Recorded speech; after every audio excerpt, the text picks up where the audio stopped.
Hi my dear செல்ல குட்டீஸ், எல்லாருக்கும் வணக்கம். இன்னைக்கு நீங்க எல்லாரும் ரொம்ப ஆவலோட எதிர்பார்த்து கேட்ட அந்த ட்ரெயின் டு புஷன் அப்படிங்கிற படத்தோட 2வது பாகத்தை பார்க்க போறோம். இந்த படத்தோட செகண்ட் பார்ட்டை டைரக்டா பார்த்தா உங்களுக்கு புரியும். பட் ஃபர்ஸ்ட் பார்ட் பார்க்க ஆசையா இருந்ததுன்னா மட்டும் முதல் பாகத்தோட லிங்க் அந்த கமெண்ட்ல பின் பண்ணி வச்சிருக்கேன், மறக்காம போய் பாத்துருங்க. இப்போ இந்த வீடியோக்குள்ள போறதுக்கு முன்னாடி நம்ம சேனலை சப்ஸ்கிரைப் பண்ணிட்டு அந்த லைக் பட்டனையும் தட்டி விட்டுருங்க. கதை சொல்ல நானும், அதை கேட்டு ரசிக்க நீங்களும். Welcome back to our channel. நான் உங்கள் வாய்ஸ் ஆப் டிடி. இந்த படத்தோட ஃபர்ஸ்ட் பார்ட்டோட கிளைமேக்ஸ்ல அந்த ஒட்டுமொத்த கொரிய நாட்டு மக்களும் ஜாம்பிகளால பாதிக்கப்பட்டு மக்கள் வாழ்றதுக்கு ஒரு தகுதி இல்லாத நாடா அந்த நாடு மாறி இருக்கும். அதுக்கப்புறம் ஜாம்பிகளால பாதிக்கப்படாத மக்களை மட்டும் அந்த நாட்டோட பக்கத்து நாடுகளுக்கு சேஃபா அனுப்பி வச்சுட்டு இதுக்கப்புறம் அந்த கொரிய நாட்டுக்குள்ள யாரும் வராத மாதிரி பேன் பண்றாங்க. அப்படியே கட் பண்ணா இந்த ஒட்டுமொத்த நாட்டு மக்களும் எப்படி தப்பிச்சு போறாங்க அப்படிங்கிற கதையை தான் நாம இப்ப பார்க்க போறோம். தங்களோட நாட்டை விட்டு தப்பிச்சு போயிட்டு இருக்க சீனை காட்டுறாங்க. அதுல நம்ம ஹீரோ தம்பி தன்னோட தங்கச்சி பையன் 2 பேரையும் கார்ல அள்ளி போட்டுக்கிட்டு செம்ம வேகமா அந்த நாட்டை விட்டு தப்பிக்கிறதுக்காக போயிட்டு இருக்கான். அப்ப தன்னோட காருக்கு முன்னாடி ஒருத்த வேகமா வரத பார்த்துட்டு இவன் காரை நிப்பாட்டிடுறான். இந்த காருக்கு பக்கத்துல வந்து அவன் ப்ளீஸ் எங்களை காப்பாத்துங்க அப்படின்னு சொல்லிட்டு ரொம்ப கத்தி கதறான். அப்ப அவனோட கழுத்துல ரத்தம் இருக்கிறத பார்த்துட்டு ஜாம்பி தான் அவனை கடிச்சிருக்கு அப்படிங்கறத இவன் கண்டுபிடிச்சிடறான். அப்படின்னா இவன் மட்டும் நம்ம கார்ல ஏறினா நம்ம எல்லாருமே செத்து போயிடும் அப்படிங்கிறதுக்காக அங்கிருந்து காரை செம்ம வேகமா எடுக்கும்போது அந்த ஆளோட மனைவி தன்னோட குட்டி பொண்ணை தூக்கிட்டு வந்து, சார் ப்ளீஸ் சார், தயவு செஞ்சு ஹெல்ப் பண்ணுங்க சார், நாங்க 2 பேரும் வரல சார், இங்க குழந்தையாவது காப்பாத்துங்கன்னு சொல்லிட்டு அவ்வளவு கெஞ்சுறாங்க. ஆனா இந்த வீணா போன விளங்காத செத்த பையமும் அந்த குட்டி பொண்ணை கூட கார்ல ஏத்தாம அங்கிருந்து கார் எடுக்கிறான். விவரம் தெரியாத அந்த குட்டி பொண்ணு கதறுது. இருந்தாலும் இவன் மனசு கொஞ்சம் கூட கரையவே இல்லை. அதை பார்த்து நம்ம ஹீரோட தங்கச்சி, அண்ணா ப்ளீஸ்ண்ணா அந்த குட்டி பொண்ணை நம்ம தூக்கிட்டு போலாம் அப்படின்ட்டு கேக்குறாங்க. அதெல்லாம் கண்டிப்பா நடக்கவே நடக்காது. ஒருவேளை அந்த குட்டி பொண்ணு கூட அந்த ஜோம்பியால பாதிக்கப்பட்டிருந்தா சோ நம்ம கண்டிப்பா இந்த நாட்டை விட்டு போற அந்த கப்பல் ஏற வரைக்கும் வேற யாரையுமே ஏத்தக்கூடாது, நீ சைலண்டா இரு, எனக்கு எல்லாம் தெரியும் அப்படின்னு சொல்லிட்டு இவன் காரை மறுபடியும் செம வேகமா ஓட்ட ஆரம்பிக்கிறான். அதுக்கப்புறம் அந்த நாட்டை விட்டு தப்பிச்சு போற அந்த கப்பலுக்குள்ள நம்ம ஹீரோ, அவனோட தங்கச்சி பையன், தங்கச்சியோட வீட்டுக்காரு, இவங்க எல்லாரும் ரொம்ப சேஃபா அந்த கப்பலுக்குள்ள ஏறிடுறாங்க. அந்த ஜாம்பிஸ் கிட்ட இருந்து தப்பிச்ச எல்லா மக்களும் இருக்கக்கூடிய அந்த இடத்துல தன்னோட தங்கச்சி ஃபேமிலியை உட்கார வச்சுட்டு, நீங்க எதுக்கும் பயப்படாதீங்க, உங்க கூட நான் இருக்கேன் அப்படின்ட்டு அவன் ஆறுதல் சொல்லிட்டு இருக்கும்போது ஒரு மிலிட்டரி ஆபீசர் அப்படியே தக்கன்னு ஓடி வந்து நம்ம ஹீரோ கிட்ட, சார் மேல ஒரு பெரிய பிரச்சனை, நீங்க வந்தாதான் சரியாகும் அப்படின்னு சொல்லிட்டு இவனை கூப்பிட்டு போறாரு. ஏன்னா நம்ம ஹீரோ தம்பி கூட ஒரு மிலிட்டரி ஆபீசர் தான். அந்த பிரச்சனை என்ன அப்படிங்கறத கேட்க நம்ம ஹீரோ தம்பி ஒரு ஆபீசருக்கு பக்கத்துல போறாரு. இப்போ அப்படியே இந்த பக்கம் தங்கச்சி பையன் ஒருத்தன் ஒரு பாலை வச்சு விளையாண்டுட்டு இருக்கான். அந்த பாலை தூக்கி போட்டு விளையாடும் போது அப்படியே அது உருட்டுக்கிட்டு போயிடுது. சோ அந்த பாலை எடுக்கலாம் அப்படின்ட்டு அந்த குட்டி பையன் பக்கத்துல போறான். அப்போ ஜாம்பி கிட்ட கடி வாங்கின ஒருத்தன் யாருக்கும் தெரியாம உள்ள வந்திருப்பான் போல. அவனும் அப்படியே கொஞ்சமா ஜாம்பியா மாறி அப்படியே தலைகீழ முட்டி போட்டு நின்றுட்டு இருக்கான். அதை பார்த்து இந்த குட்டி பையன், ஐயோ அம்மா காப்பாத்துட்டு காட்டு கத்திட்டு இருக்கான். இவன் ஒரு பக்கம் அப்படியே காட்டு கத்திட்டு இருக்கிறத கேட்டு எல்லாரும் தாள தெரிக்க ஓடிட்டு இருக்காங்க. இப்போ பிரச்சனை என்ன அப்படிங்கறத தன்னோட மேலதிகாரி கிட்ட கேட்கறதுக்காக நம்ம ஹீரோ தம்பி போயிருப்பார் இல்லையா, அதை பத்தி பேச ஆரம்பிக்கிறதுக்குள்ள அங்க ஒரு ஆபீசர் ஓடி வந்து, சார் நம்ம மக்களை சேஃபா வச்சிருக்க அந்த இடத்துல இருக்கக்கூடிய ஒருத்தன் இந்த ஜாம்பியால பாதிக்கப்பட்டிருப்பான் போல, அவன் எல்லாரையும் இழுத்து போட்டு மாரமலக்க கடிச்சிட்டு இருக்கான் சார், நம்ம எல்லாரையும் காப்பாத்தணும் அப்படின்னு சொன்னதும், அச்சோ நம்ம தங்கச்சி ஃபேமிலியில அங்கதான் இருக்கு அப்படின்ட்டு இவன் தகதகன ஓடி போய் ஒரு துப்பாக்கி எடுத்துக்கிட்டு போயிட்டு இருக்கான். தங்கச்சி இருந்து அந்த ரூம்குள்ள போய் பாக்குறான். அந்த ஒரே ஒரு ஜோம்பி அங்க இருக்கக்கூடிய எல்லாரையுமே கடிச்சு அதுங்களையும் ஜோம்பியா மாத்தி வச்சிருக்கான். தங்கச்சின்னு சொல்லிட்டே போறான். அந்த தங்கச்சி தவிர மத்த எல்லாரையுமே கடிச்சிருக்குது. அந்த தங்கச்சிக்கு ஒரு பையன் இருந்தா இல்லையா, அவனையும் கடிச்சு வச்சிருக்கும் போல. சோ அவனை இப்போ கொஞ்சமா ஜாம்பியா மாறிட்டு இருக்கான். தங்கச்சிக்கு பக்கத்துல போன ஹீரோ, இதுக்கப்புறம் அவனை காப்பாற்ற முடியாது, ப்ளீஸ் என் கூட வந்துரு, நாமளாவது தப்பிக்கலாம் அப்படின்ட்டு சொல்றான். ஹீரோவோட தங்கச்சிக்கும் அது நல்லா தெரியும். ஆனா இருந்தாலும் தன்னோட பையனை விட்டு அவங்களால எந்திரிச்சு வரவே முடியல. பையனை நினைச்சு ஒரு பக்கம் அழுதுகிட்டு இருக்கும்போது அந்த ஜாம்பி கிட்ட கடி வாங்கின எல்லாரும் ஒருத்தவங்களா இப்ப ஜாம்பியா மாறிட்டு இருக்காங்க. இவனும் துப்பாக்கி எடுத்து அங்க இருக்கக்கூடிய எல்லா ஜாம்பிஸையும் ஒன்னா சுட்டு கொலை பண்ணிட்டு இருக்கான். பட் இருந்தாலும் இவனால ரொம்ப நேரம் சமாளிக்க முடியல. வா தங்கச்சி நம்ம போயிடலாம் அப்படின்னு சொல்லி திரும்ப பாப்பாம பாருங்க, அந்த தங்கச்சியையும் ஒரு ஜோம்பி கடிச்சிருக்கும் போல. இப்ப அவளும் கொஞ்சமா ஜாம்பியா மாறிட்டு இருக்கா. தங்கச்சியை இதுக்கப்புறம் காப்பாற்ற முடியாது, சோ நாமளாவது தப்பிச்சிடலாம் அப்படின்ட்டு வெளியில ஓடலாம் அப்படின்ட்டு பார்க்கும்போது தங்கச்சியோட கணவர் அங்க வந்துடுறாரு. ஐயோ என் பொண்டாட்டி பிள்ளைய காப்பாற்றணும்னு சொல்லிட்டு உள்ள கத்திக்கிட்டு ஓடி வர்றான். அவன் அப்படியே புடிச்சு இழுத்துட்டு வெளில போய் இதுக்கப்புறம் அவங்கள காப்பாற்ற முடியாதுரா அப்படின்ட்டு அந்த கதவை சாத்தி போடுறான். சீனை கட் பண்ணா ஒரு 4 வருஷத்துக்கு அப்புறம் நடக்க போற ஒரு கதையை தான் காட்டுறாங்க. நம்ம ஹீரோ தம்பி ஒரு இடத்துல ஜாலியா படுத்து தூங்கிட்டு இருக்கான். அப்போ ஒரு கேங் அப்படி அங்க வந்து அவனை எழுப்பியா அடிச்சு பெரட்டலாம் அப்படின்ட்டு ட்ரை பண்றாங்க. ஆனா நம்ம ஹீரோ ஒரு மிலிட்டரி ஆபீசர்ங்கிறதுனால அடிக்க வந்தவங்களை அடிச்சு பெரட்டி பிச்சு பேத்து எடுத்துட்டு இருக்கான். அதை பார்த்து அந்த கூட்டத்தோட தலைவன், இதை பாருங்க சார், உங்க கூட நாங்க சண்டை போட வரல, எங்க பாஸ் உங்களை பார்க்கணும்னு சொன்னாரு, அதனாலதான் நாங்க வந்தோம், ப்ளீஸ் வர முடியுமா அப்படின்ட்டு அவன் ரொம்ப கேஷுவலா கேட்கறான். சரி ஓகே நானும் வரேன் அப்படின்னு சொல்லிட்டு நம்ம ஹீரோ தம்பி அவங்க கூட போயிடுறான். அங்க போய் பார்த்தா அங்க ஒரு பெரிய பட்டாளமே இருக்குது. தலைவனுக்கு கொஞ்சம் கூட பயமே இல்ல. எதுக்காக என்ன வர சொன்னீங்க அப்படின்ட்டு கேட்டதும், ஜாம்பிஸால பாதிக்கப்பட்டு உங்க நாட்டு மக்கள் எல்லாருமே இங்க வந்தீங்க இல்லையா, எக்ஸாக்டா அந்த டைம்ல ஒரு ட்ரக் நிறைய பணம் உங்க நாட்டுல இருந்து எனக்கு வர வேண்டியது இருந்துச்சு. பட் அந்த ஜாம்பி பிரச்சனைனால அந்த ஒட்டுமொத்த பணமும் உங்க நாட்டிலே இருக்குது. அந்த ட்ரக்ல இருக்க பணத்தை அப்படியே கொண்டு வந்து என்கிட்ட கொடுத்தீங்கன்னா உங்களுக்கு அதுல பாதிக்கு பாதியா பிரிச்சு தருவேன். அந்த பணத்தோட மதிப்பு கிட்டத்தட்ட 1000 கோடிகளுக்கு மேல இருக்கும் அப்படின்ட்டு சொல்றான். கொஞ்சம் யோசிச்சு பாரு, நீ மட்டும் அதை எடுத்துட்டு வந்த, உனக்கு நான் அதுல பாதி கொடுத்துருவேன், அதுக்கப்புறம் நீயும் இந்த நாட்டுல ஒரு ராஜா தான். என்ன தம்பி ஓகே தானே, நீ அதை எடுத்துட்டு வரீங்க அப்படின்ட்டு கேக்குறான். சரி ஓகே சார், நான் கொஞ்சம் யோசிச்சு சொல்றேன்னு சொல்லிட்டு இவனும் வீட்டுக்கு வந்துடுறான். அப்படி வீட்டுக்கு வந்ததுக்கு அப்புறம் தன்னோட மச்சான் இருக்கான் பாருங்க, அதான் தன்னோட தங்கச்சி புருஷன் இருக்கான் இல்லையா, அவங்கிட்ட இதை பத்தி சொன்னதும் நம்ம கண்டிப்பா போய் அந்த பணத்தை எடுத்துட்டு வந்தே ஆகணும். ஏன்னா இந்த நாட்டுல என்னால கஷ்டப்பட்டு ஏழையெல்லாம் வாழ முடியாது. சோ எனக்கு கண்டிப்பா அந்த பணம் வேணும். ஆமா அப்பல போகலாம்னு சொல்லிட்டு அவனோட மண்டையை கழுவி இவன் திரும்பவும் அந்த நாட்டுக்கு அழைச்சிட்டு போயிட்டு இருக்கான். அங்க போய் பார்த்தா எப்படி இருக்கு தெரியுமா? நார்மலா ஒரு ஊர்ல அங்கங்க சுடுகாடு இருக்கும் தெரியுங்களா? ஆனா அந்த ஒட்டுமொத்த நாடே பாக்குறதுக்கு சுடுகாடு மாதிரி தான் இருக்குது. நம்ம இப்படியே நடந்தே போயிட்டு இருந்தோம்னா கண்டிப்பா விடிஞ்சு போயிடும். அப்படி விடிஞ்சிச்சுன்னா அந்த ஜோம்பிஸ் வந்து நம்மள கண்டிப்பா போட்டு தேடும். அதனால ஒரு காரை ஸ்டார்ட் பண்ண ட்ரை பண்றாங்க. அதுவும் ஸ்டார்ட் ஆயிடுது. சோ எல்லாரும் அதுல ஏறி அந்த பணம் இருக்க ட்ரக்கை தேடி போயிட்டு இருக்கும்போது ஒரு இடத்துல கார் நிப்பாட்டுறாங்க. அந்த ட்ரக் இங்க இருக்கா அப்படிங்கறத நான் போய் பார்த்துட்டு வரேன். சோ நீங்க எல்லாரும் இங்கே இருங்க, நான் மட்டும் தனியா போறேன்னு சொல்லிட்டு நம்ம ஹீரோ மட்டும் அந்த இடத்த விட்டு வெளில வரான். அப்ப அவன் நிக்கிற இடத்துக்கு பக்கத்துல இருக்கக்கூடிய ஒரு இருட்டான இடத்துல இருந்து ஏதோ ஒரு சத்தம் ஒண்ணு கேக்குது. அந்த சத்தம் என்ன இருக்கும் அப்படிங்கறத பாக்குறதுக்காக அந்த நைட் விஷன் லென்ஸை போட்டு பாக்குறான். ஒரு நிமிஷம் அப்படியே நம்ம ஹீரோ தம்பி உறைஞ்சு போயிடுறான். ஏன்னா அந்த ஒட்டுமொத்த இடத்துலயும் ஜாம்பிஸ்ங்க அப்படியே கூட்டம் கூட்டமா நிக்குது. அந்த நேரம் பார்த்து அந்த நிலாவை மறைச்சிருந்த மேகங்கள்லாம் அப்படியே கொஞ்சம் கொஞ்சமா கலைஞ்சு போகுது. அந்த நிலாவோட வெளிச்சத்துல பார்க்கும்போது தான் தெரியுது கிட்டத்தட்ட அங்க ஆயிரக்கணக்கான ஜாம்பிஸ்கள்லாம் இருக்குது அப்படின்ட்டு. அதை பார்த்துட்டு அப்படியே உறைஞ்சு போன நம்ம ஹீரோ தம்பி அப்படியே கப்பு சிப்புன்னு காருக்குள்ள வந்து ஏறிடுறான். அந்த ட்ரக் இங்க இருக்க வாய்ப்புல நம்ம வேற எங்கேயாவது போய் தேடலாம் அப்படின்னு சொல்லிட்டு எல்லாரையும் கூட்டிக்கிட்டு துண்டக்கான துணியை காணும்னு கார் எடுத்துக்கிட்டு செம்ம வேகமா போனா இவனுங்க இன்னொரு இடத்துல போய் நிப்பாட்டுறானுங்க. இந்த முறை நம்ம ஹீரோவோட மச்சான் இந்த 2 பேருமே காரை விட்டு வெளில வரானுங்க. அப்போ அங்கிருந்து கொஞ்சம் தூரத்துல அந்த வெள்ளப்பை எழுதி கொடுத்த நம்பர் பிளேட் இருக்கிற அந்த ட்ரக்கை பாத்துறானுங்க. அந்த ட்ரக்குக்குள்ள போனதுக்கு அப்புறம் அங்க இருக்கக்கூடிய எல்லா பேக்ஸையும் ஓபன் பண்ணி பாக்குறான். அதுல ஏகப்பட்ட பணம் கிடக்குது. அந்த பணத்தை பார்த்ததுக்கு அப்புறம் ஹீரோட மச்சானுக்கு செம்ம ஹாப்பி ஆயிடுது. இதுக்கப்புறம் அவனும் ஒரு பெரிய பணக்காரன் இல்லையா, அவன் ஒரு பக்கம் கூத்தும் கும்மாளமுமா செம்ம ஜாலியா இருக்கிறான். இப்போ அந்த ட்ரக்கை எடுத்துட்டு போகலாம் அப்படிங்கிறதுக்காக அந்த கூட்டத்தில் இருக்கக்கூடிய ஒருத்தன் அந்த ட்ரக் எடுக்கிறதுக்காக ஃப்ரண்ட் சீட்ல போய் ஏறான். அப்போ இந்த பணத்தை கடத்திட்டு வரும்போது அந்த ட்ரக்ல ஒரு டிரைவர் இருந்திருப்பான் இல்லையா, அவனை ஜோம்பிஸ் எல்லாம் கடின்னு கடிச்சிருக்கும் போல. சோ அதே இடத்துல அப்படியே உறைஞ்சு போய் உட்காந்துருக்கான். எக்ஸாக்டா சொல்லணும் அப்படின்னா இந்த சிறுத்தை படத்துல நம்ம மனோபாலாவை வச்சு சந்தானம் ஒரு காமெடி பண்ணிருப்பார் இல்லையா, மச்சான் இங்க ஒருத்தன் போகிக்கு கொளுத்துன சைக்கிள் டயர் மாதிரியே இருக்கான்டான்னு சொல்லுவான் பாருங்க. அதே மாதிரி அந்த டிரைவர் உட்காந்து இடத்துல செத்து போயிருக்கிறத பார்த்துட்டு அவன் அள்ளி கீழே போட்டுட்டு நாம மேல போகலாம் அப்படின்னு சொல்லிட்டு அவனை இழுக்கிறதுக்காக இவன் கையை வைப்பான். அதை அவன் கையை நினைச்சானா இல்ல வாழக்கா பச்சு நினைச்சானு தெரியல, அதை இழுத்து வச்சு கடிக்கிறதுக்காக அவன் ட்ரை பண்ணிட்டு இருக்கும்போது நம்ம ஹீரோ தம்பி அதை பார்த்துட்டு துப்பாக்கியில டமால் சுட்டு போட்டுட்டு டே அது உன்னை கடிச்சிச்சா அப்படின்ட்டு கேட்கறான். இல்ல அது எனக்கு கடிக்கல அப்படின்ட்டு அவன் சொல்லிட்டு இருக்கும்போது அவன் நிக்கிற இடத்துக்கு கொஞ்சம் தூரத்துல இருந்து ஒரு சத்தம் ஒண்ணு கேக்குது. என்னடான்னு பார்த்தா அந்த ஏரியாவில் இருந்த எல்லா ஜோம்பிஸும் இவங்களை கடிக்கிறதுக்காக ஓடி வருது. இவன் துப்பாக்கியில சுட்டான் இல்லையா, அந்த சத்தத்தை கேட்டுட்டு தான் அங்க இருக்கக்கூடிய எல்லா ஜாம்பிஸுமே வந்துட்டு இருக்குது. அந்த பணம் இருக்க ட்ரக்லையும் கார்ல ஏறிக்கிட்டு எல்லாரும் அப்படி பின்னாடி போயிட்டு இருக்கும்போது நம்ம ஹீரோ தம்பி மட்டும் அங்க இருக்கக்கூடிய எல்லா ஜாம்பிஸையும் சுட்டுட்டு இருக்கான். கொஞ்சம் நேரத்துக்கு அப்புறம் இவனால சமாளிக்க முடியல. சோ கொஞ்சம் தூரத்துல இருக்கக்கூடிய ஒரு 10-15 காரை டமால் சுட்டதுக்கு அப்புறம் அந்த கார்ல இருக்கக்கூடிய செக்யூரிட்டி அலாரம்லாம் கையாமையா அடிக்க ஆரம்பிச்சதும் அந்த சத்தம் கேட்கிற இடத்தை நோக்கி எல்லா ஜாம்பிஸுமே ஓடி போயிடுது. சரி தப்பிச்சிட்டோம் அப்படின்னு நினைச்சிட்டு இருக்கும்போது தான் அந்த ட்ரக் அப்படியே ரிவர்ஸ்ல போனுச்சு இல்லையா, அந்த ட்ரக் போய் ஒரு கார்ல இடிச்சிருது. இப்போ அந்த காரோட செக்யூரிட்டி அலாரம் அடிச்சதும் அங்க இருக்கக்கூடிய எல்லா ஜாம்பிஸும் அந்த இடத்துக்கு ஓடி வருதுங்க. ஓடுறா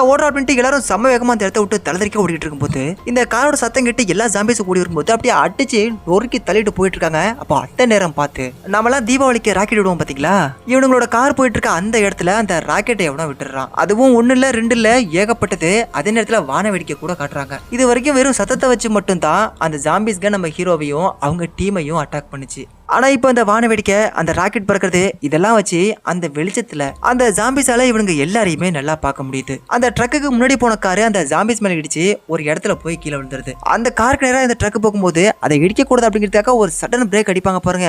அந்த ட்ரக்குள்ள இருந்த நம்ம ஹீரோ கண்ணாடியை பொழந்துக்கிட்டு அப்படியே ஒரு 20-30 மீட்டர் தாண்டி போய் கீழே விழுகிறான். தன்னை போட்டத்துல வர எல்லா ஜாம்பிஸையும் அடிச்சு போட்டு தள்ளி சுட்டு தள்ளிட்டு இருக்கிறான். அப்போ அந்த நேரம் பார்த்து புல்லட்ஸ் தீர்ந்து போயிடுது. அதை ரீலோட் பண்றதுக்குள்ள ஏகப்பட்ட ஜாம்பிஸ் வந்துட்டு இருக்குது. அதை அடிச்சு நொறுக்கிட்டு இருக்கும்போது அந்த துப்பாக்கியை கீழே விட்டுறான். சோ இதுக்கப்புறம் இங்க இருக்கக்கூடாது அப்படின்ட்டு இவன் தலைதறிச்சு ஒரு பக்கம் ஓடிட்டு இருக்கும்போது ஒரு ஜோம்பி ஒண்ணு இவனை போட்டு தலை வந்துட்டு இருக்குது. செத்தாண்டா சேகரன்னு பார்த்துட்டு இருக்கும்போது ஒரு கார் ஒண்ணு அந்த ஜோம்பியை முட்டி தள்ளுது. காருக்குள்ள யாரு அப்படின்ட்டு ஹீரோ கேட்டதும் கதவை திறக்கிற நீயே பார் அப்படின்ட்டு ஒரு குரல் ஒண்ணு கேக்குது. கண்ணாடி திறக்குது.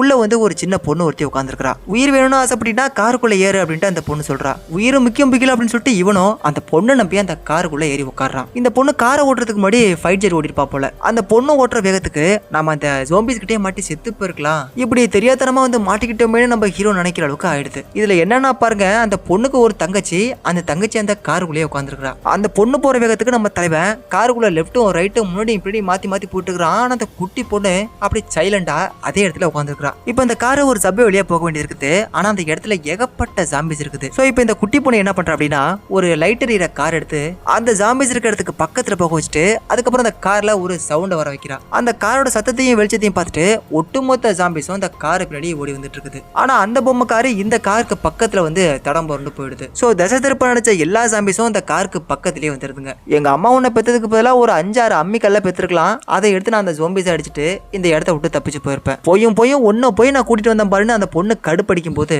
இப்ப அந்த பொம்மைக்கார அந்த குட்டி பொண்ணு ரெடி பண்ணி அந்த இடத்துல இருந்து ஓட வச்சதும் அந்த எல்லா ஜாம்பிஸும் அந்த கார் பின்னாடி ஓடிடுதுங்க. இப்போ அந்த கேப்பை யூஸ் பண்ணி அங்க இருக்கக்கூடிய ஒரு சில ஜாம்பிஸை மட்டும் அப்படியே கார்ல அடிச்சு தூக்கிட்டு அந்த இடத்த விட்டு கிளம்பி போயிடுறாங்க. இப்போ இந்த பக்கம் நம்ம ஹீரோட மச்சான் ஒருத்தன் அந்த ட்ரக்குக்குள்ள இருக்கான் இல்லையா, அவனை போட்டு தள்ளுறதுக்காக ஏகப்பட்ட ஜாம்பிஸ்ங்க அந்த ட்ரக்கை சுத்தி நிக்குதுங்க. அந்த இடத்துக்கு ஒரு சின்ன ட்ரக்ல ஏகப்பட்ட லைட் செட்டிங் எல்லாம் வச்சு ரொம்ப சத்தமா பாட்டு ஓடுற மாதிரி வச்சு ஒரு ட்ரக் அமைச்சிருக்காங்க. அந்த ட்ரக் அப்படியே முன்னாடியே போக இந்த ஒட்டுமொத்த ஜாம்பிஸும் அதுக்கு பின்னாடியே ஓடி போயிடுதுங்க. அந்த ட்ரக்ல நம்ம ஹீரோட மச்சான் மட்டும் கிடையாது, இன்னொருத்தனும் கூட இருக்கிறான். இந்த ஜாம்பிஸ் எல்லாம் அந்த இடத்த விட்டு போனதுக்கு அப்புறம் அந்த உள்ள இருந்த இன்னொருத்தன் வெளில வரான். நம்ம ஹீரோ தம்பிய ஒரு குட்டி பொண்ணு காப்பாத்தினா இல்லையா, இப்போ அதே மாதிரி தான் அவங்க 2 பேரையும் இன்னொரு கேங்க காப்பாத்திருக்குது. அப்படி ஒன்னும் நான் சொல்லல, அந்த மாதிரி நினைச்சுக்கிட்டு உள்ள இருந்த அவன் கீழே வரான். இந்த கூட்டத்துல இருந்த ஒருத்தன் ஒரு ஷார்ப்பான இரும்பு கப்பி எடுத்து அவன் கண்ணுல குத்தி அப்படியே 4 பக்கமும் மேலையும் கீழையும் ஆட்டி அவனை அப்படியே அதே இடத்துல கொலை பண்றான். அதுக்கப்புறம் உள்ள இருக்க அந்த மச்சானோட சேர்த்து அந்த ட்ரக்கையும் அவனுங்க எடுத்துட்டு போயிடுறானுங்க. இப்போ இந்த பக்கம் அந்த காரை செம்ம வேகமா ஓட்டுனதுனால நம்ம ஹீரோ தம்பி செத்து போயிட்டான் அப்படின்னு நினைச்சுக்கிட்டு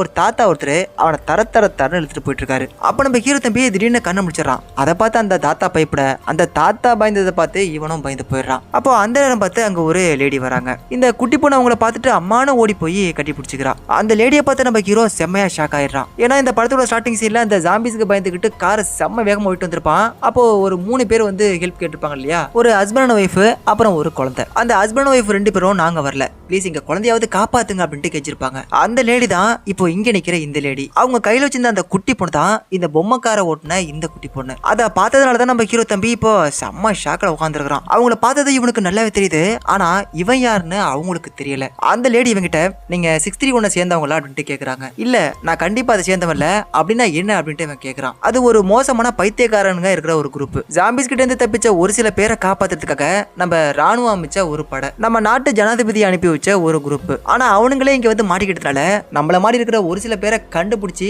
தேடி தேடி கொலை பண்றான். அவன் ஒரு மோசமான வீணா போன விளங்காத பை அப்படின்ட்டு அவனை கழுவி ஊத்திட்டு இருக்காங்க. இப்ப அப்படியே இந்த பக்கம் நம்ம ஹீரோட மச்சான் அந்த ட்ரக்குள்ள இருந்து என்ன காப்பாத்துங்க அப்படின்ட்டு சத்தம் போடுறான். அந்த ட்ரக்கை திறந்தா மச்சான் தம்பி வெளில வராரு. இவனுங்க எல்லாரையும் அவன் பார்த்துட்டு எங்களை காப்பாத்துங்கன்னு சொல்லிட்டு இருக்கான். அவனுங்க இவனோட வயித்துல ஒரே குத்தா குத்தி இவனுங்க ஏதோ ஒரு கேம் நடத்திட்டு இருக்கானுங்க போல. சோ அந்த கேம் ஸ்டார்ட் ஆயிடுச்சு. இவன் அந்த இடத்துக்கு தூக்கிட்டு வாங்கடா அப்படின்னு சொல்லிட்டு அந்த மொத்த பைத்தியக்காரங்களும் சேர்த்து இவனை தரன்னு எடுத்துட்டு போயிட்டு இருக்கானுங்க. இப்ப அப்படியே சீனை கட் பண்ணா இந்த பக்கம் நம்ம ஹீரோ தம்பி வந்து அவன் எப்படி இருந்து தப்பிச்சு போவான் அப்படிங்கறத அந்த லேடி கிட்ட சொல்லிட்டு இருக்கான். உள்ள வந்து அந்த பணத்தை எடுத்ததுக்கு அப்புறம் அந்த வில்லப்பயலுக்கு இவனுங்க சிக்னல் கொடுக்கணும் இல்லையா, சோ அவன் ஒரு சேட்டலைட் போனை இவங்கள்ட்ட கொடுத்து விட்டுருப்பான் போல. அதை வச்சு நாம ஈஸியா அந்த இடத்த விட்டு போயிடலாம் அப்படின்னு சொல்லிட்டு அந்த லேடி கிட்ட நம்ம ஹீரோ தம்பி சொல்றாரு. கட் பண்ணா இந்த பக்கம் நம்ம மச்சான எல்லாரும் இழுத்து போட்டு மாற மல்லக்க அடிச்சுட்டு இருக்கானுங்க. டே நான் ஒன்னும் இங்க உள்ளவங்க கிடையாது, நான் ஹாங்காங்ல இருந்து வந்திருக்கிறேன், நம்ம இந்த இடத்த விட்டு ஈஸியா தப்பிச்சு போயிடலாம், என்கிட்ட வந்து ஒரு சேட்டலைட் போன் இருக்குடா அப்படின்னு சொல்லிட்டு அந்த போன் எடுத்து காட்டுறதுக்காக பாக்குறான். ஆனா இந்த மச்சான் பைய வச்சிருந்த அந்த போனை எங்கேயும் மிஸ் பண்ணிருப்பான் போல. அந்த பணம் இருந்த ட்ரக்குள்ள தான் இந்த போனை இவன் மிஸ் பண்ணிருக்கான். இந்த கூட்டத்தோட தலைவன் அந்த ட்ரக்ல இருக்க எல்லா படத்தையும் பார்த்துட்டு இருக்கும்போது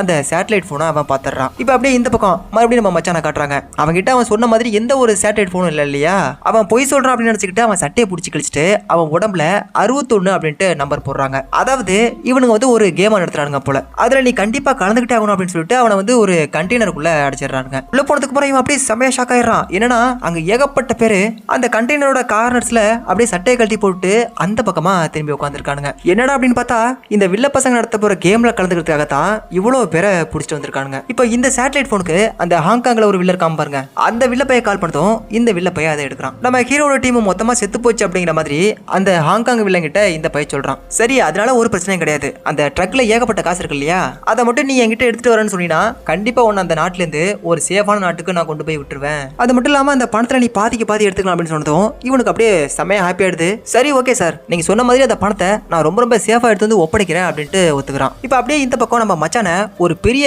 கூண்டுக்குள்ள கொண்டு போய் விட்டுறானுங்க. அந்த மச்சானோட சேர்த்து மொத்தம் 61 பேர், இவங்க எல்லாரையுமே கொண்டு போய் அதில் விட்டுறாங்க. வெறும் 2 நிமிஷம் தாக்கு பிடிச்சா போதும் இவங்க அந்த கேம்ல ஜெயிச்ச மாதிரி. 120 இருந்து அப்படியே கொஞ்சம் கொஞ்சமா டைம் குறைச்சிட்டே இருக்குது. இப்போ ஒரு கேட்டு ஒண்ணு ஓபன் ஆகுது. இப்போ உள்ள ஏகப்பட்ட ஜாம்பிஸ் ஓடி வருதுங்க. இந்த இருக்கிற 61 பேரையும் மாத்தி கடிச்சு பார்ட்டி எடுத்துக்கிட்டு இருக்குதுங்க. மச்சானோட சேர்த்து ஒரு 10-15 பேர் மட்டும் தான் அந்த ஜாம்பிஸ் கிட்ட இருந்து தப்பிக்கிறாங்க. தப்பிச்ச எல்லாரும் மறுபடியும் அந்த கண்டெய்னருக்குள்ளேயே போய் ஒளிஞ்சிக்கிறானுங்க. கட் பண்ணா இந்த பக்கம் நம்ம ஹீரோ தம்பி தூங்கிட்டு இருக்காரு. ஜாம்பிஸ்க்கு பயந்து ஊரை விட்டு தப்பிச்சு ஓடிட்டு இருக்கும்போது அந்த லேடியும் அவங்களோட கணவரும் சேர்த்து என் குழந்தையாவது காப்பாத்துங்க அப்படின்னு சொல்லிட்டு நம்ம ஹீரோ கிட்ட கெஞ்சிருப்பாங்க. ஆனா நம்ம ஹீரோ அந்த குட்டி பொண்ணை தூக்கிட்டு வராம அவங்களுக்கு ஹெல்ப் பண்ணாம வந்திருப்பான். தப்பு பண்ணிட்டோம் அப்படின்னு சொல்லிட்டு திரும்ப திரும்ப அது எல்லாம் அவனோட மைண்டுக்குள்ள ஓடிக்கிட்டே இருக்குது. அந்த கனவு வந்ததுக்கு அப்புறம் கண்டுபிடிக்கிறான். அப்போ அந்த வயசான தாத்தா ஒருத்தர் அங்க உட்காந்துருக்காரு. ஜேன் அப்படிங்கிற ஒருத்தவங்க நம்மள ரெஸ்கியூ பண்றதுக்காக வந்துட்டு இருக்காங்க.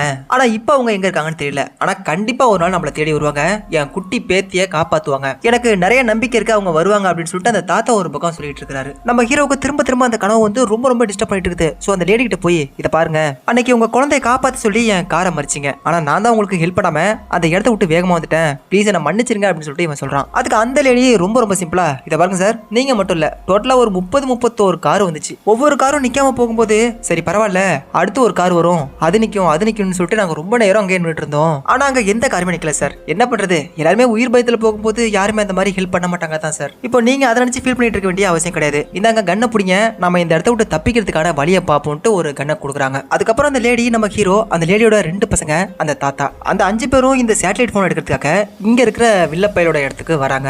விடியறதுக்கு முன்னாடி அந்த சேட்டலைட் போனை எடுத்துக்கிட்டு நாங்க வந்துட்டோம்னா நம்ம எல்லாரும் சேர்ந்து ஈஸியா இங்க இருந்து தப்பிச்சு போயிடலாம். அப்படி நாங்க விடியறதுக்கு முன்னாடி வரல அப்படின்னா நீங்க கார் எடுத்துக்கிட்டு இந்த இடத்த விட்டு தப்பிச்சு நம்ம இடத்துக்கு போயிடுங்க, இதுதான் பிளான் அப்படின்ட்டு அந்த 3 பேரையும் உள்ள விட்டுட்டு நம்ம ஹீரோ அந்த லேடி மட்டும் உள்ளர போறாங்க. இப்போ இங்க இருக்கக்கூடிய இந்த வில்லப்பயலோட தலைவனும் ஹாங்காங்ல இருக்கக்கூடிய அந்த வில்லப்பயலோட தலைவனும் இப்போ கூட்டாயிட்டானுங்க. சோ இங்க இருக்கக்கூடிய இந்த வில்லப்பைய நாம மட்டும் தனியா தப்பிச்சு போகணும் அப்படிங்கிறதுக்காக இங்க இருக்கக்கூடிய எல்லாருக்குமே ஒரு அனௌன்ஸ்மெண்ட்டை போடுறான். அதாவது இன்னைக்கு உங்க எல்லாருக்கும் அன்லிமிடெட் ஃபுட், அது மட்டும் இல்லாம அந்த கேம் இன்னைக்கு நைட் ஃபுல்லா நடக்க போகுது, நாளைக்கு காலையில உங்களுக்கு ஒரு மிகப்பெரிய சூப்பரான சர்ப்ரைஸ் ஒன்று இருக்கு அப்படிங்கிற மாதிரி சொல்றான். அதுக்கப்புறம் தப்பிக்கிறதுக்கான ஏற்பாடு செய்யறதுக்காக இவன் வந்து தன்னோட ரூம்குள்ள போறான். அதாவது அந்த வில்லப்பை இருக்கான் இல்லையா அந்த பையன் தான். அப்படி இந்த ரூம்குள்ள போய் பார்த்தா இந்த தலைவனுக்கு ஒரு தளபதி இருப்பான், அதாவது அவனுக்கு கீழே வேலை செய்யற ஒருத்தன். அந்த பையன் உள்ள உட்காந்துக்கிட்டு, சார் என்ன இந்த மாதிரி புதுசு ஏதோ ஆர்டர்லாம் போடுறீங்க, இந்த மாதிரி நீங்க பண்ண மாட்டீங்களே, என்னாச்சு ஏதாச்சு அப்படின்ட்டு அவன் கேட்டுட்டு இருக்கான். அப்ப அவன் நிக்கிற இடத்துக்கு பக்கத்துல இருக்க டேபிள்ல அந்த சேட்டலைட் போன் வந்து மேல இருக்குது. இவன் மட்டும் அதை பார்த்துட்டான் அப்படின்னா நம்மளால இந்த இடத்த விட்டு தனியா தப்பிச்சு போக முடியாதுங்கிறதுக்காக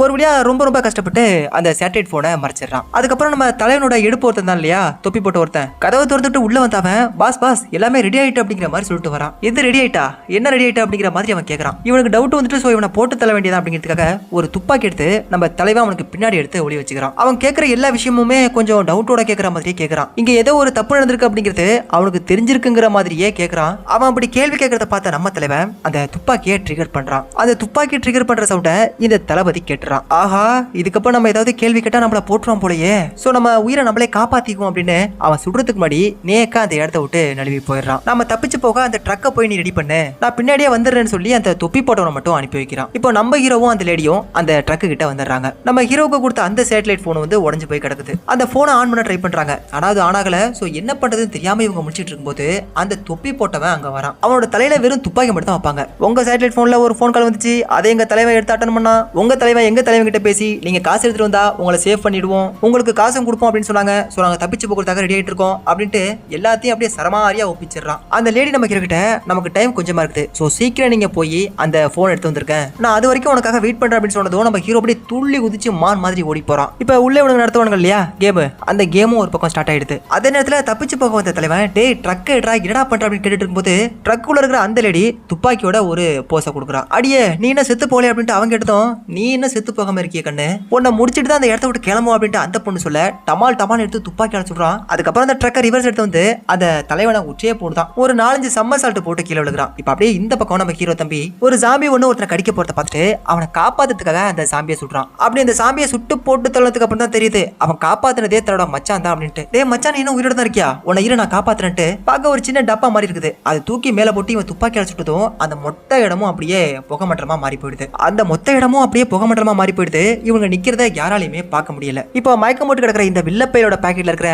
அந்த சேட்டலைட் போன் எடுத்துக்கிட்டு அவனை அதே இடத்துல போட்டு தள்ளாம அவன் வாயில ஒரே ஒரு ஏத்த மட்டும் ஏத்திட்டு வந்துடுறான். இப்போ நம்ம ஹீரோ தம்பி ஒரு தீபாவளி ராக்கெட் எடுத்து அந்த தளபதி ஒருத்தருப்பான் இல்லையா, அவன் நிக்கிற தசை பார்த்து அதை பத்த வச்சு பார்க்க விட்டுறான். அவன் நிக்கிற மொத்த இடமும் வெளிச்சமானதுக்கு அப்புறம் அங்க இருக்கக்கூடிய எல்லா சாம்பிஸும் அவனை கடிக்கிறதுக்காக ஓடி போயிட்டு இருக்குதுங்க. அதுக்கப்புறம் தப்பிச்சு இந்த இடத்த விட்டு ஓடி வந்துட்டு இருக்கும்போது அங்க இருக்கக்கூடிய எல்லாரும் சுட்டுட்டு இருக்காங்க. பதிலுக்கு இவனும் போட்டு தள்ளிட்டு இருக்கான். அப்ப இந்த படையோட தளபதி நம்ம ஹீரோவை சுட்டுத்தல குறிபாத்து நின்றுட்டு இருக்கான். அதை பார்த்து நம்ம மச்சான் நம்ம ஹீரோவை காப்பாத்துறதுக்காக அவனோட உயிரை கொடுத்துறான். நெஞ்சில புல்லட்டை வாங்கினதும் அப்படியே அவன் கொஞ்சம் கொஞ்சமா செத்து சாஞ்சிட்டு இருக்கிறத பார்த்த நம்ம ஹீரோ, உன்னை என்னால காப்பாற்ற முடியல, நான் மன்னிச்சிரு அப்படின்ட்டு கோடி முறை ஒரு சாரி சொல்ற மாதிரியான ஒரு பார்வையை பாக்குறான். மறுபடியும் அந்த படை தளபதி நம்ம ஹீரோவை குறி பார்த்து நின்று இருக்கான். இந்த முறை நம்ம ஹீரோவுக்கு சங்கு கன்ஃபார்ம். சோ பச்சை மட்டையை வெட்ட வேண்டியதான்னு நினைச்சிட்டு இருக்கும்போது அந்த லேடி ட்ரக் எடுத்துட்டு வந்து அந்த செவுத்தை இடிச்சு இந்த பக்கமா வந்துட்டு டேய் வண்டியில ஏறடா அப்படின்ட்டு கத்துன்னு கத்துறா. செத்து போய் கிடக்கிற தான் மச்சான அப்படியே கொஞ்ச நேரம் பார்த்துட்டு அதுக்கப்புறம் போய் அந்த ட்ரக்ல ஏறான். இப்போ மயக்கத்துல இருந்து கண்ணை முடிச்ச தலைவன் இவங்களை பிடிக்க ட்ரை பண்றான். ஆனா முடியல. அந்த தொப்பிப்பட்ட ஒருத்தன் தலைவா உனக்கு ஓகே தானே உனக்கு ஒண்ணு இல்ல தானே அப்படின்ட்டு திரும்ப கேட்டுட்டு இருக்கும்போது துப்பாக்கி எடுத்து அவனை ஒரே போடு செத்து போ. இந்த ட்ரக் போயிட்டு இருக்க அந்த ரூட்ல ஏகப்பட்ட ஜாம்பிஸ் வந்துட்டு இருக்குது. முற்ற எல்லாத்தையும் தெருக்கி விட்டு போகலாம் அப்படின்ட்டு ட்ரை பண்றாங்க. ஆனா அந்த ட்ரக் அதே இடத்துல ஸ்டாப் ஆயிடுது. அந்த ஜாம்பிஸை சமாளிக்க முடியாம ஒரு கட்டத்துல அவங்க லாக் ஆகுற ஒரு சிச்சுவேஷன் வந்துருது. சரியா அந்த நேரம் பார்த்து இந்த லேடியோட பொண்ணுங்க அங்க வந்துடுறாங்க. எல்லா ஜாம்பிஸையும் அந்த பொண்ணோட கார் பக்கம் டைவர்ட் பண்ணி விட்டுட்டு நம்ம தீபாவளி ராக்கெட்டை நாலா பக்கமும் சதற விட அந்த சத்தம் கேட்கிற இடத்த நோக்கி எல்லா ஜாம்பிஸும் ஓடி போயிடுது. அதுக்கப்புறம் தப்பிச்ச பொழைச்சு அப்படின்ட்டு இவங்க கார்லயும் அந்த ட்ரக்லயும் போயிட்டு இருக்கும்போது அந்த வில்ல பசங்களும் விடாம பின்னாடியே துரத்திட்டு வந்துட்டு இருக்கானுங்க. அதுல ஒரு வில்ல பைய இந்த ட்ரக்கை இடிக்கும் போது இந்த பொண்ணு இருக்கா பாருங்க அந்த ட்ரக்கை இடிக்க நினைக்கிற காரை அந்த ட்ரக்கோட ட்ரக்கா வச்சு அமுக்கி விட்டுறா. இந்த ட்ரக்குக்கும் அந்த காருக்கும் சென்டர்ல அந்த வில்லப்பையோட கார் இருக்கும்போது என்ன பண்றது ஏது பண்றதுன்னு தெரியாம அந்த வில்லப்பைய முடிச்சிட்டு இருக்கும்போது அவனை கொண்டு போய் ஒரு இடத்துல சொருகிற மாதிரி செட் பண்ணிடுறா. அதுக்கப்புறம் ஒரு கோலர் ஒன்று வரும் பாருங்க. இந்த பொண்ணே டாப் டக்கரு டண்டு நக்கரு வண்டி ஓட்டுவா. ஆனா அவளுக்கே டஃப் கொடுக்குற மாதிரி ஒருத்தன் வரான். இந்த பொண்ணு ரைட் எடுத்தா அவனும் ரைட்டு, இவ லெஃப்ட் எடுத்தா லெஃப்ட், ஸ்ட்ரைட்டா போனா ஸ்ட்ரைட்டு, வேகமா போனா வேகம் அப்படின்னு சொல்லிட்டு என்ன பண்ணாலும் அது அப்படியே அவனும் கரெக்டா செம்மையா அவ செய்யற எல்லாத்தையும் ஃபாலோ பண்ணிட்டு இவளுக்கு பின்னாடியே வந்துட்டு இருக்கான். அப்ப அந்த பொண்ணு நீ லோக்கல்னா நான் லோக்கலுக்கே தூக்கல்டா தம்பி அப்படின்ட்டு நைட் விஷன் கிளாஸ் எடுத்து அந்த ஜோம்பிஸ் எல்லாம் எங்க இருக்கு அப்படிங்கறத கண்டுபிடிச்சு அதுங்க நிக்கிற இடத்த பார்த்து இந்த பொண்ணு லைட்டை போட்டுடுறா. அந்த லைட்டை பார்த்து ஜோம்பிஸ் செம்ம வேகமா ஓடி வருது இவளை பிடிக்கிறதுக்காக. ஆனா அந்த பொண்ணு செம்ம வேகமா அந்த இடத்த கிராஸ் பண்ணிடுறா. பின்னாடி வந்து அந்த பைய மாட்டிக்கிறான். அதுக்கப்புறம் பின்னாடியே துரத்திட்டு வந்த படைத்தளபதி அவங்களுக்கு சைட்ல வந்து அவங்களை சுட்டு தள்ள ட்ரை பண்றான். இந்த லேடி அப்படியே பிரேக் போட்டதும் அவன் முன்னாடி போயிடறான். அதுக்கப்புறம் பின்பக்கமா போய் ஒரு தள்ளு ஒரு ஏத்துறா. கட்டுப்பாட்டை இழந்து அந்த கார் செம்ம வேகமா போயிட்டு இருக்கும்போது சைட்ல வந்த இன்னொரு கார் வந்து அதை இடிச்சிருது. ஆனா அந்த படைத்தளபதிக்கு ஒண்ணுமே ஆகல. அதுக்கப்புறம் தான் அவனுக்கு ஒரு ஐடியா வருது. எல்லாரும் லைட் ஆன் பண்ணுங்கடா அப்படின்ட்டு கத்துறதும் எல்லாருமே லைட்டை போட்டுறானுங்க. அந்த லைட் வெளிச்சத்துல நம்ம ஹீரோட டீம் போற அந்த காரும் ட்ரக்கும் நல்லாவே தெரியுது அந்த ஜோம்பிஸ்க்கு. சோ அந்த ஜோம்பிஸ் எல்லாம் அவங்களை பிடிக்கிறதுக்காக செம்ம வேகமா ஓடி வந்துட்டு இருக்கும்போது அந்த லைட்ஸ் எல்லாம் ஒண்ணு அப்படியே நம்ம ஹீரோ தம்பி குறிபாத்து சுட்டு போட்டு தள்ளிட்டு இருக்கான். இந்த பக்கம் அந்த லேடியோட பொண்ணு இருக்கா பாருங்க. அந்த பொண்ணு லைட்டை போட்டுக்கிட்டு செம்ம வேகமா போயிட்டு இருக்கும்போது இந்த பொண்ணை ஃபாலோ பண்ணிட்டு பின்னாடி வந்த அந்த வில்ல பசங்களை அந்த ஜோம்பிஸ் கரெக்டா பிடிச்சிடுதுங்க. அதே மாதிரி ஒவ்வொரு முறையும் தன்னை ஃபாலோ பண்ணி வர அந்த வில்ல பசங்களை ரொம்ப ட்ரிக்கா இந்த பொண்ணு போட்டு கொடுத்துறா. நம்ம ஹீரோவும் அவனோட டீமும் சேர்ந்து அந்த பணத்தை எடுக்க முறையா இங்க வருவாங்க இல்லையா. அப்போ ஒரு இடம் ரொம்ப ஹிட்டா இருந்திருக்கும். அந்த இடத்துல சத்தம் கூட வந்திருக்கும். அப்பதான் நிலவோட வெளிச்சம் பட்டதும் உள்ளர ஏகப்பட்ட ஜாம்பிஸ் இருக்கிறத நம்ம ஹீரோ தம்பி பார்த்திருப்பான். இப்போ இந்த ட்ரக்கும் எக்ஸாக்டா அந்த இடத்துக்கு தான் போயிட்டு இருக்குது. சோ அந்த லேடி கிட்ட இந்த ட்ரக்கை கொஞ்சம் ரைட் சைடு பார்த்து ஓட்டு, இவனுங்களை அள்ளி வச்சு கொளுத்த வேண்டிய நேரம் வந்துருச்சு அப்படின்ட்டு அந்த ஜோம்பிஸ் மாட்டி இருக்கிற அந்த கண்ணாடியை டமால் சுட்டுட்டு போயிட்டே இருக்கிறான். உள்ள இருந்த எல்லா ஜாம்பிஸும் அந்த கண்ணாடியை உடைச்சுக்கிட்டு இப்ப கீழே விழுகுதுங்க. சும்மா சொல்லக்கூடாது, 1 இல்ல 2 இல்ல 100 இல்ல கிட்டத்தட்ட ஆயிரக்கணக்கான ஜாம்பிஸ் உள்ள இருந்திருக்கும் போல. அதுங்க எல்லாம் இந்த படைத்தளபதியோட அந்த கார்ல வந்து விழுகுதுங்க. அப்புறம் என்ன அந்த படைத்தளபதியும் அவன் கூட வந்து அள்ளு சில்லு எல்லாத்தையும் அள்ளி வச்சு கொளுத்தியாச்சு. அந்த சேட்டலைட் போன் எடுத்து அந்த ஹாங்காங்ல இருக்கக்கூடிய தலைவங்கிட்ட பேசிட்டு பணத்தை எடுத்துக்கிட்டு போனா நம்ம தப்பிச்சலான்னு சொல்லிட்டு ரொம்ப ஜாலியா இந்த 5 பேரும் போயிட்டு இருக்காங்க. அப்போ அந்த பொண்ணு ஓடிட்டு இருக்க அந்த காரை அந்த வில்லனோட தலைவன் வந்து ஒரு இடி இடிச்சிடறான். அந்த பொண்ணை இழுத்து வெளில போட்டு அவ தலையில துப்பாக்கி வச்சுட்டு அறியாதே அந்த துப்பாக்கியை கீழே போட்டிருக்கேன் அப்படி இல்லைன்னா அந்த பொண்ணை கொன்றுவேன்னு சொன்னதால அவங்களும் அந்த துப்பாக்கியை தூக்கி கீழே போட்டுறாங்க. அந்த வில்லப்பையில திசை திருப்பறதுக்காக இந்த குட்டி பொண்ணு இருக்கா பாத்தீங்களா, அந்த வில்லப்பை நிக்கிற அந்த இடத்துக்கு ஒரு பொம்மை கார் ஒண்ணு அனுப்பி வைக்கிறா. சடனா சத்தம் கேட்டதும் அந்த வில்லப்பைய பயந்து போயிடுறான். அப்போ அந்த பொண்ணு அவங்க கிட்ட இருந்து தப்பிச்சு ஓடி போயிடுறா. தன்னை பயமுறுத்தின அந்த குட்டி பொண்ணை குறிப்பாத்தவன் சுடும்போது அந்த தாத்தா வந்து அந்த புல்லட்டை வாங்கிடுறாரு. அந்த தாத்தாவை சுட்டது இவளுக்கு சம கோவம் வந்துருது. சோ அவனை சுட இந்த லேடி துப்பாக்கி எடுக்கும்போது அவ காலை குறிப்பாத்து அந்த வில்லப்பைய சுட்டு போடுறான். அதுக்கப்புறம் அவனை சுட்டு தள்ளுறதுக்கு நம்ம ஹீரோவும் துப்பாக்கி எடுக்கிறாரு. பட் இருந்தாலும் அவன் அதுக்குள்ள அந்த ட்ரக் எடுத்துக்கிட்டு அந்த இடத்த விட்டு தப்பிச்சு போயிடுறான். ஆனா அவன் சுடுறதுக்கு முன்னாடி அந்த ட்ரக் எடுத்துக்கிட்டு அந்த வில்லப்பைய அங்க இருந்து தப்பிச்சு போயிடுறான். அந்த பணத்தை எடுத்தாச்சுன்னு ஹாங்காங் விலங்கிட்ட நம்ம ஹீரோ தம்பி சொல்லியிருப்பாரு. சோ அந்த மொத்த பணத்தையும் அள்ளிட்டு வரதுக்காக ஒரு பெரிய கப்பலுக்குள்ள தன்னோட ஆளுங்களை போட்டு அந்த ஹாங்காங் வில்ல அனுப்பி வைக்கிறான். அந்த ஹாங்காங்கை சேர்ந்த அந்த வில்ல அனுப்பி வச்சிருப்பான் போல. இங்க இருக்கிற இந்த வில்லப்பைய அந்த கப்பலை பார்த்துட்டு ஆஹா நம்ம ஜாலியா தப்பிச்சு போக போறோம் அப்படின்ட்டு ரொம்ப ஹாப்பியா அந்த கப்பலுக்குள்ள இந்த ட்ரக்கை விடுறான். அந்த ட்ரக்கை உள்ள கொண்டு போனதுக்கு அப்புறம் அங்க இருந்த ஒரு வில்லப்பைய அந்த ட்ரக்கோட கதவை திறக்கிறான். அந்த கப்பலுக்குள்ள இருந்த வில்லப்பைய என்ன பண்ணான் தெரியுமா, இந்த ட்ரக்கும் அதுக்குள்ள இருக்க பணம் மட்டும் எங்களுக்கு போதும், நீ தேவையில்ல தம்பி அப்படின்ட்டு கண்ணா பின்னான்னு சரமாரியா சுட்டு தள்ளிட்டு அந்த டெட் பாடியை தூக்கி வெளில போடுங்கடா அப்படின்னு தன்னோட ஆளுங்க கிட்ட சொல்றான். அவனை அள்ளி போறதுக்காக எல்லா வில்ல பசங்களும் பக்கத்துல வந்துட்டு இருக்காங்க. ஆனா இவனோட உயிரை கிட்டத்தட்ட ஊசலாடிட்டு இருக்க அந்த நேரத்துல கூட எனக்கு தனியா போக பிடிக்கல, சோ நீங்களும் கூட வாங்கடான்னு சொல்லிட்டு அந்த ட்ரக்கோட ரிவர்ஸ் கீரை போட்டுறான். அந்த ட்ரக் இப்போ கொஞ்சமா அந்த கப்பலை விட்டு வெளில போகுது. அந்த ட்ரக் கப்பலை விட்டு மொத்தமா வெளில போகாம ரெண்டுக்கும் இடையில போய் மாட்டிக்குது. அதனால அந்த கப்பலோட டோரை இவங்களால க்ளோஸ் பண்ண முடியல. சோ வெளில இருந்த எல்லா ஜோம்பிஸும் அந்த கப்பலுக்குள்ள வந்து இந்த பிள்ளைக்கா பசங்களை அப்படியே பாட்டா பிரிச்சு போட்டுருதுங்க. அப்படியே கட் பண்ணா இந்த பக்கம் அந்த குட்டி பொண்ணை காப்பாத்துறதுக்காக அந்த வயசான தாத்தா போராடினார் இல்லையா, அவர் உயிருக்கு போராடிட்டு இருக்கும்போது ஒரு ஹெலிகாப்டர் சவுண்ட் ஒண்ணு கேக்குது. அந்த சத்தம் கேட்டதும் நான் அடிக்கடி சொல்லுவேன்ல ஜேன் அப்படிங்கிற ஒருத்தவங்க நம்மள ரெஸ்கியூ பண்ண வருவாங்க அப்படின்ட்டு. அவங்க தான் வந்துட்டு இருக்காங்கன்னு நினைக்கிறேன், நீங்க போய் அவங்களுக்கு சிக்னல் கொடுங்க, நம்ம இங்கே தான் இருக்கோம் அப்படின்ட்டு சொன்னதும் சரின்னு சொல்லிட்டு இருக்கும் போதே அந்த தாத்தா அதே இடத்துல இறந்து போயிடுறாரு. இந்த லேடியோட அந்த பெரிய பொண்ணு இருக்கா பாருங்க, தீபாவளி ராக்கெட் எடுத்துக்கிட்டு தலதறிக்க ஓடி போறா அவங்களுக்கு சிக்னல் கொடுக்கறதுக்காக. அப்ப இந்த லேடி நம்ம ஹீரோ தம்பி கிட்ட என்னோட பொண்ணுங்களை சேஃபா கூட்டிட்டு போங்க, நான் உங்களுக்கு பின்னாடியே வந்துட்டு இருக்கேன் அப்படின்னு சொன்னதும் அந்த 2 பொண்ணுங்களையும் கூட்டிக்கிட்டு நம்ம ஹீரோ தம்பி செம்ம வேகமா ஓடிட்டு இருக்காரு. அந்த வில்லப்பை தான் இந்த லேடியோட கால்ல குறிபாத்து சுட்டுருப்பான் இல்லையா. சோ வலி தாங்க முடியல, ரத்தம் ஒரு பக்கம் பிச்சுக்கிட்டு ஓடிட்டு இருக்குது. இருந்தாலும் ரொம்ப கஷ்டப்பட்டு அந்த இடத்த விட்டு அவங்களும் வேகமா ஓட ட்ரை பண்றாங்க. ஒரு கட்டத்துல கால் ஸ்லிப் ஆகி அப்படியே அதே இடத்துல கீழே விழுந்துடுறாங்க. அந்த தீபாவளி ராக்கெட்டை அவங்க பறக்க விட்டதும் அந்த ரெஸ்கியூ டீம் வந்து இவங்கள பாத்துருது. இந்த லேடிக்கு நம்ம இதுக்கப்புறம் தப்பிக்க முடியாது, சோ அவங்களே நம்ம சேஃபா அனுப்பி வைப்போம் அப்படின்ட்டு இந்த 3 பேரையும் கடிக்க வர எல்லா ஜாம்பிஸையும் அவங்க குறிபாத்து சுட்டு போட்டு தள்ளிட்டு இருக்காங்க. அந்த ஹெலிகாப்டருக்கு பக்கத்துல இந்த 3 பேருமே போயிடுறாங்க. அந்த ஜாம்பிஸ்க 3 பேரையும் விடாம துரத்திக்கிட்டு பின்னாடியே போயிட்டு இருக்கு. சோ அதுங்களை டைவர்ட் பண்றதுக்காக ஒரு ட்ரக்குள்ள போய் அங்க இருக்கக்கூடிய ஆர்னை விடாம அடிக்கிறாங்க. இந்த 3 பேரையும் துரத்திட்டு போன எல்லா ஜாம்பிஸும் அந்த சத்தத்தை கேட்டு எல்லாமும் அந்த ட்ரக்குக்கு பக்கத்துல போயிடுதுங்க. எனக்காக காத்திருக்காம நீங்க கிளம்பி போங்க அப்படிங்கிற மாதிரி அந்த லேடி சொல்றாங்க. ஆனா அந்த பொண்ணு எங்க அம்மாவை நீங்க காப்பாத்தி ஆகணும் அப்படின்ட்டு அந்த ரெஸ்கியூ டீம் கிட்ட சொல்றா. இதை பாருமா, இதுக்கப்புறம் உங்க அம்மாவை காப்பாற்ற முடியாது, அந்த ஜாம்பிஸ்களுக்கு நடுவுல அவங்க இருக்காங்க. சோ இப்போ நாம மட்டும் கிளம்பல அப்படின்னா அந்த ஜாம்பிஸ்ங்க கிட்ட நம்மளும் மாட்டிப்போன்னு சொல்றாங்க. அதை கேட்டதும் இந்த பொண்ணுக்கு செம்ம கோவம் வந்துருது. அதனால இவங்களை காப்பாற்ற வந்தவங்க கிட்டேயே துப்பாக்கியை பிடிக்கி எங்க அம்மாவை காப்பாத்தலனா உங்களை கொன்றுவேன், யாரும் இங்கிருந்து போக முடியாது அப்படின்னு சொல்லிட்டு அந்த பொண்ணு மிரட்டுறா. நம்ம செத்தா மட்டும் தான் இவங்க எல்லாரும் கிளம்பி போவாங்க அப்படிங்கிறதுனால அந்த லேடி தன்னோட துப்பாக்கி எடுத்து தன்னோட தொண்டையில வச்சு ஒரு ஏத்தலாம் அப்படின்ட்டு ட்ரை பண்ணிட்டு இருக்கும்போது நம்ம ஹீரோ தம்பி தன்னோட தங்கச்சியை காப்பாற்ற முடியாம அந்த ஜாம்பிஸ் கிட்ட விட்டு கொடுத்தான் இல்லையா. விட்டு கொடுக்கல, வேற வழி இல்ல, நம்ம தங்கச்சியை தான் நம்மளால காப்பாற்ற முடியல, அட்லீஸ்ட் இந்த 2 குட்டி பொண்ணுங்களுக்காக அவங்க அம்மாவை நம்ம காப்பாத்தி கொடுக்கலாமே அப்படின்ட்டு அவன் வச்சிருந்த துப்பாக்கி எடுத்து வானத்தை பார்த்து டமால்னு சுட்டுதும் நம்மளை காப்பாத்த ஹீரோ வரான் அப்படிங்கறத தெரிஞ்சுக்கிட்டு சரி ஓகே நம்மளும் போராடி பார்ப்போம் அப்படின்னு அந்த துப்பாக்கி எடுத்து அங்க இருக்கக்கூடிய எல்லா ஜாம்பிஸையும் டமால்னு சுட்டுட்டே இருக்கா. ஒரு கட்டத்துல புல்லட் தீந்து போயிடுது. அதுக்கப்புறம் கீழே இறங்கி அந்த எல்லா ஜாம்பிஸையும் அடிச்சு பேட்டிட்டு நோண்டிக்கிட்டே இந்த அக்கா ஓடி வந்துட்டு இருக்கும்போது நம்ம ஹீரோ தம்பி அங்க இருக்கக்கூடிய எல்லா ஜாம்பிஸையும் டமால் சுட்டு அதுக்கப்புறம் கடைசியா ஒரு ஸ்மோக் பாம்பை தூக்கி போட்டுறான். கண்ணு முன்னு தெரியாம எல்லா ஜாம்பிஸும் அலறி அடிச்சுட்டு ஓடிட்டு இருக்கும்போது இந்த லேடி கரெக்டா அந்த ஹெலிகாப்டருக்கு பக்கத்துல போயிடுறாங்க. தன்னோட அம்மா திரும்பவும் உயிரிழந்து வந்ததை பார்த்துட்டு இந்த 2 குட்டி பசங்களும் அவங்கள கட்டி பிடிச்சிட்டு அழுதுகிட்டு இருக்காங்க. இப்போ ஹீரோவை பிடிக்கிறதுக்காக அந்த எல்லா ஜாம்பிஸும் பின்னாடி ஓடி வந்துட்டு இருக்குதுங்க. அப்போ ஒரு 2 காரோட கதவை திறந்து விட்டு இவன் நேக்கா இந்த பக்கம் வந்ததும் அந்த ஜாம்பிஸ்களுக்கு எல்லாம் மூளை இருக்குது, ஆனா யூஸ் ஆகாது இல்லையா, கண்ணால பாக்கும் ஜஸ்ட் கடிக்கும் அவ்வளவுதான். சோ அந்த 2 காரு கதவுல மாட்டின எல்லா ஜாம்பிஸும் சைட்ல ஏறி வந்து அவனை கடிக்கலாம் அப்படிங்கிறது கூட தெரியாம அதே இடத்துல சிக்கி தடுமாறி தத்தளிச்சிட்டு கிடக்குதுங்க. அந்த கேப்ல நம்ம ஹீரோ தம்பி நேக்கா ஓடி வந்து அந்த ஹெலிகாப்டர்ல ஏறி அந்த 3 பேரும் 4 பேரும் அந்த இடத்த விட்டு ஜாலியா தப்பிச்சு போறாங்க. இதோட இந்த படத்தை முடிச்சிருக்காங்க. இந்த படத்தோட 3rd பார்ட் இன்னும் வரலப்பா. ஒருவேளை 3rd பார்ட் வந்தா கண்டிப்பா நான் உங்களுக்காக கொண்டு வருவேன். Until then bye, நான் உங்கள் வாய்ஸ் ஆஃப் டிடி.